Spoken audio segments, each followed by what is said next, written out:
Whoa, man, okay. Oh, I almost got scared by that one.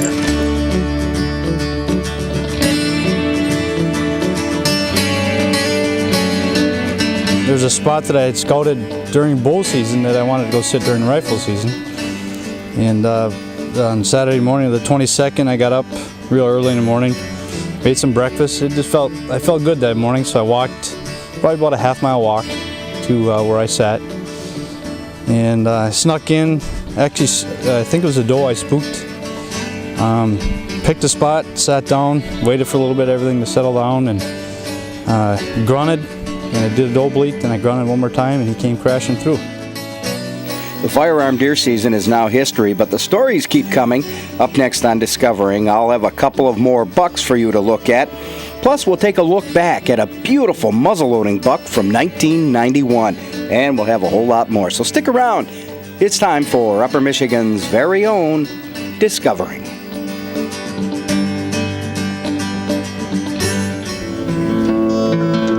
The secret streams that flow beneath the cliffs of colored stone, the forest thick and healthy with birch and pine and oak, surrounded by the greatest lakes this world has ever known.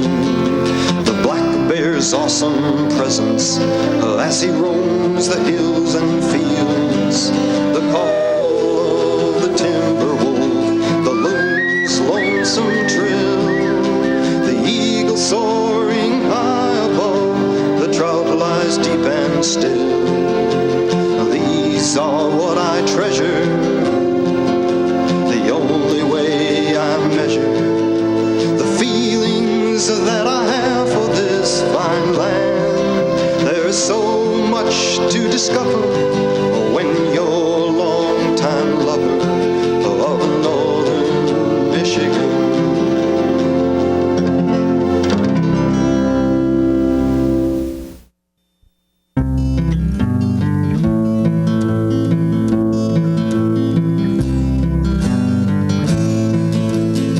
Hi everybody, and welcome to Discovering. Well, the muzzleloading deer season is now in full swing, and I really thought that this was going to be the year that we'd get some snow and the muzzleloading season would resemble the traditional ones that I remember years ago. December in the UP generally means snow, which triggers deer to begin their migration. It's during this period that many muzzleloader hunters would choose to hunt migration trails. Now, the last time I saw that occur was December 2000. Heavy snows had the deer in Ontonagon County on the move, and it was nothing to see dozens of deer at a time. That December, I hunted with my good friend Dennis Hepner of Mass City. Dennis is one of the most talented disabled hunters I've ever had the privilege to be with. His aim is slow but deliberate.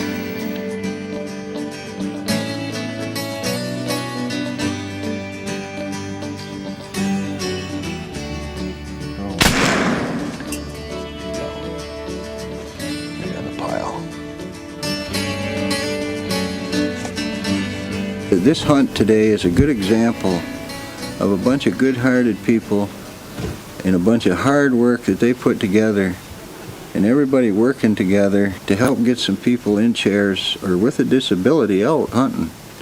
It makes a difference because a lot of the things that we used to do and enjoyed doing at one point in your life and everything, especially when you first wind up with a disability and everything, you get to thinking, well, I got to give these things up. But you don't have to. I couldn't do it the way I used to, but through a lot of other people and myself and everything, you just find a different way to do it. The heavy snows that December produced quite a migration.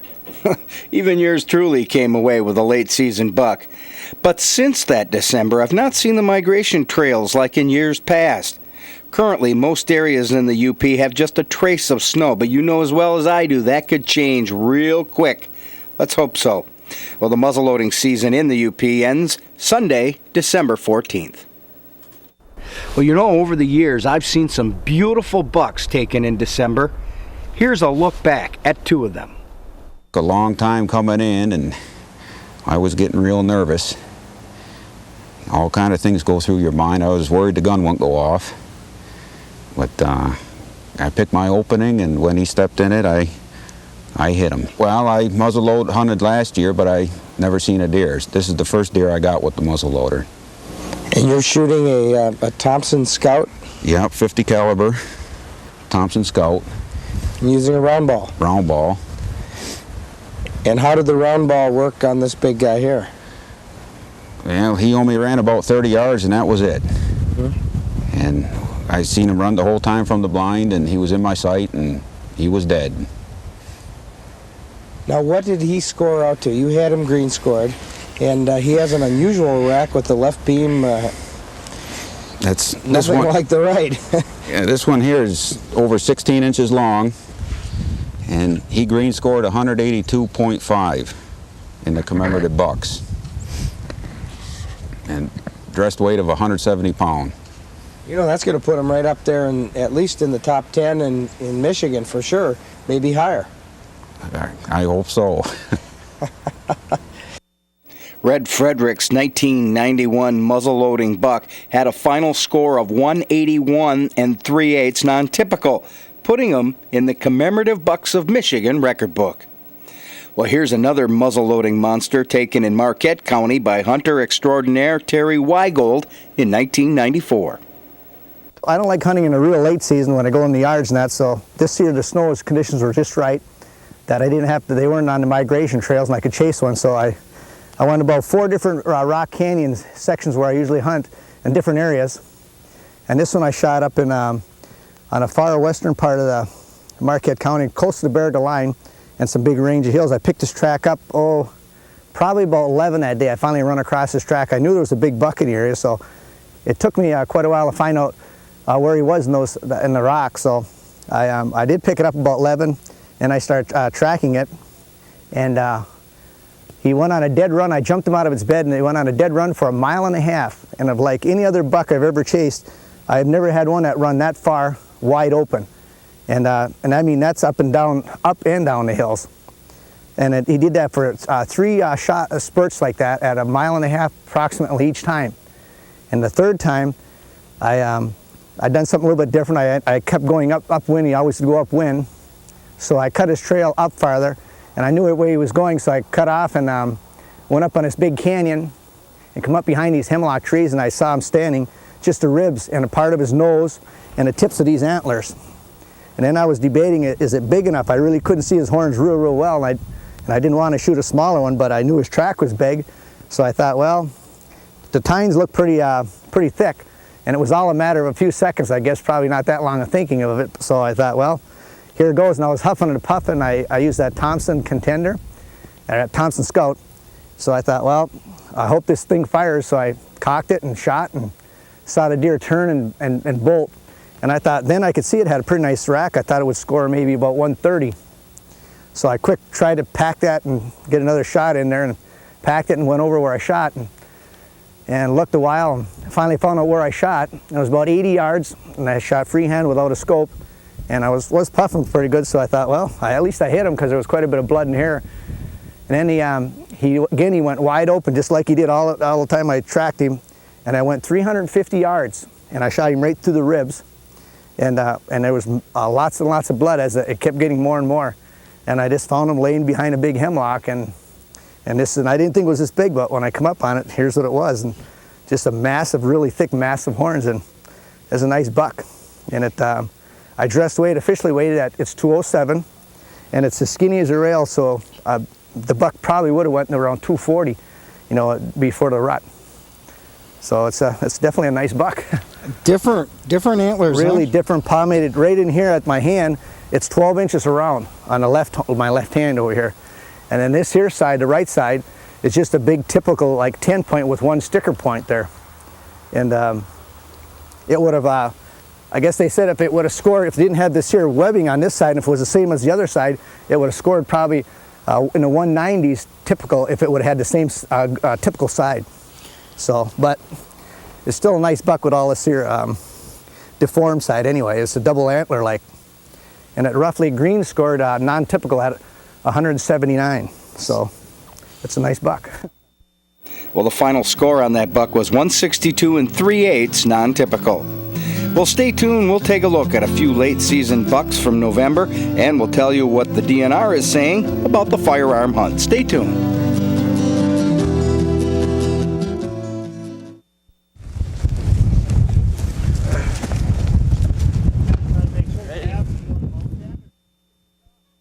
Last week, the Department of Natural Resources released their preliminary estimates of the 2003 firearm season kill.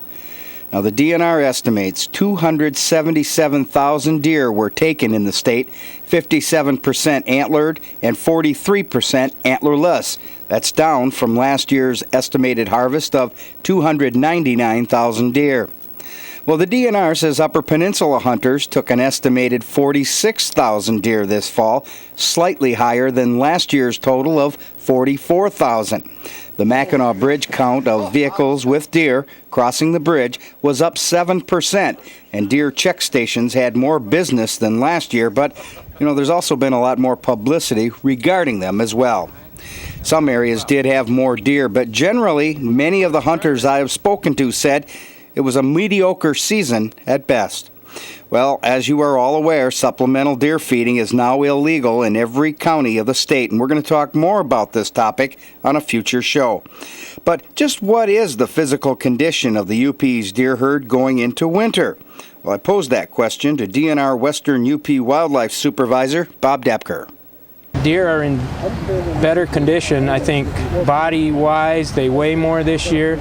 Antler development is better. But, when you have a mild winter, you have more small deer that make it through the winter, so your actual spread or variance in the range of beam diameter measurements is greater because some deer that normally would have died during a normal winter didn't, and they made it through. And so you have oftentimes a higher proportion of sublegal bucks, but then you have some really nice antler development also. I've seen some nice bucks this year. I think overall antler development is much better than compared to last year. When you see 2.5-year-old bucks with 8 points, that's pretty good. It's a nice deer. Yeah. And some of those beam diameters on 3.5-year-old deer have been up around 40 millimeters. That's a nice deer. Yeah. Well, speaking of nice deer, here's a beautiful 10-pointer taken in Delta County by Jim Sheedlow of Green Bay. Well, I've saw this buck a couple times during bow season. Couldn't get it close enough. I didn't think I'd ever see it again after the last time I saw it. And then there's a spot that I had scouted during bow season that I wanted to go sit during rifle season. And on Saturday morning of the 22nd, I got up real early in the morning. Made some breakfast. I felt good that morning, so I walked probably about a half-mile walk to where I sat, and I snuck in. Actually, I think it was a doe I spooked. Picked a spot, sat down, waited for a little bit, everything to settle down, and grunted. Then I did a doe bleat, then I grunted one more time, and he came crashing through. At first, I didn't know what it was. I knew it was a buck.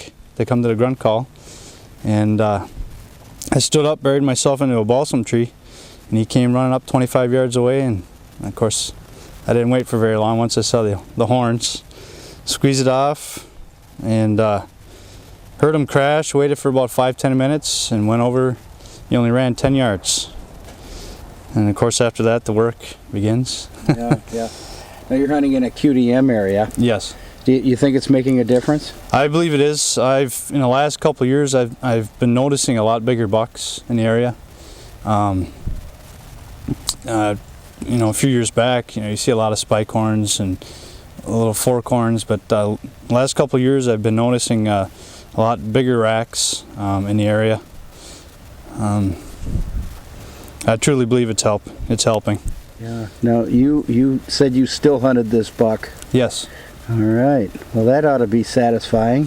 Yeah, it made it even better knowing that I didn't shoot it out of a blind over a bake pile. And this is probably one of those bucks that you'd probably never shoot over a bake pile. They're too darn smart. Yeah.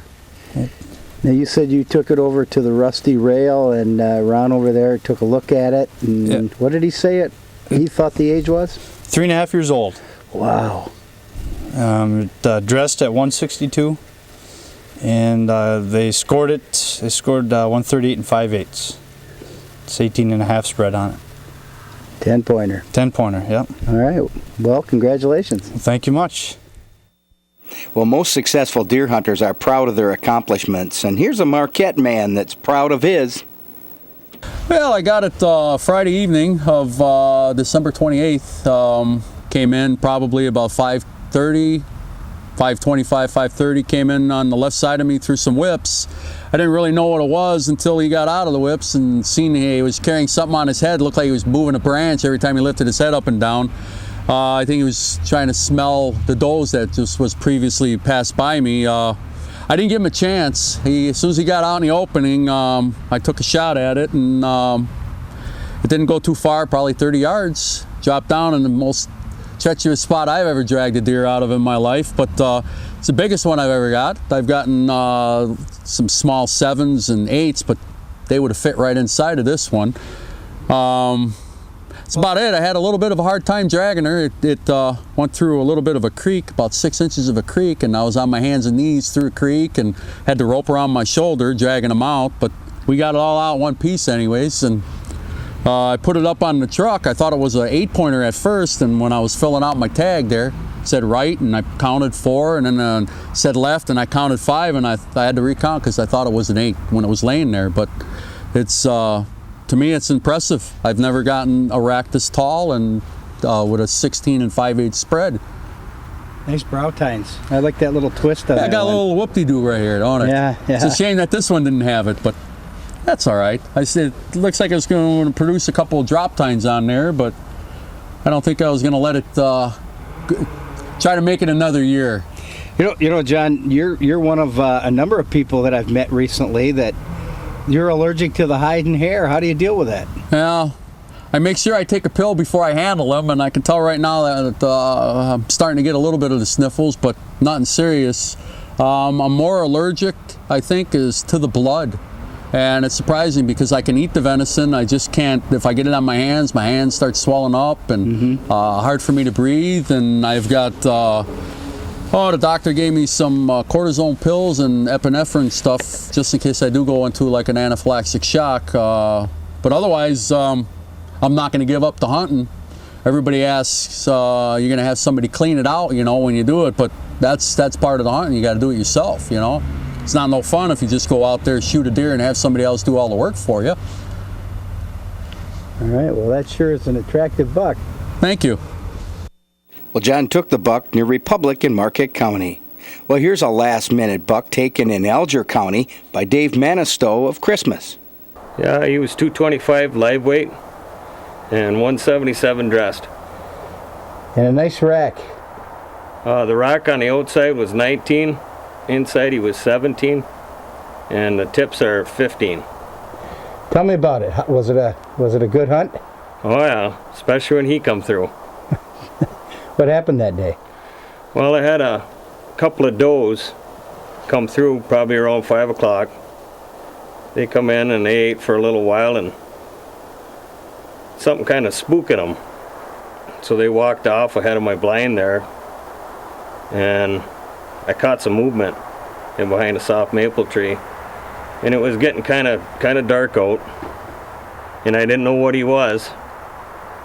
And I waited and I scoped and I waited, and probably about 10 minutes he come out and he gave me a broadside shot, and I let her go and he run about 40 yards. And that was it.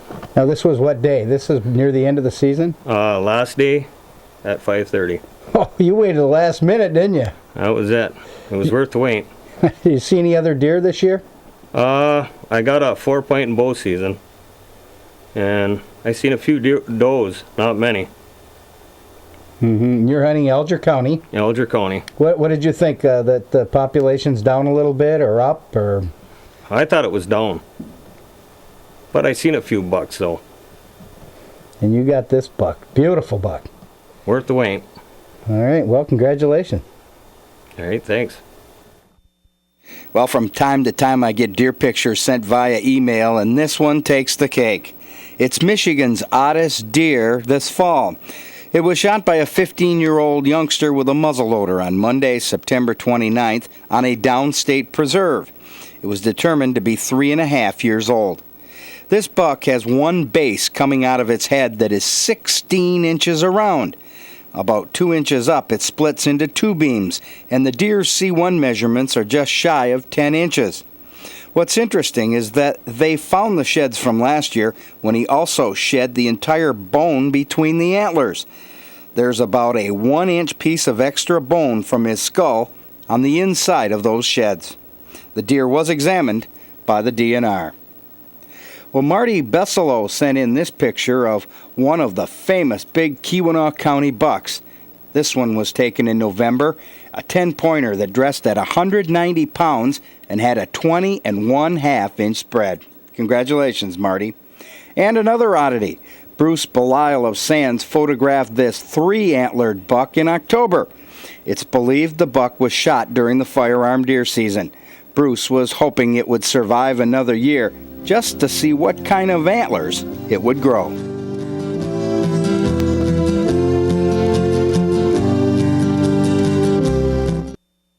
Well, that's just about it for this edition of Discovering. Until next week, this is Buck Levasseur saying get out and enjoy the great December outdoors.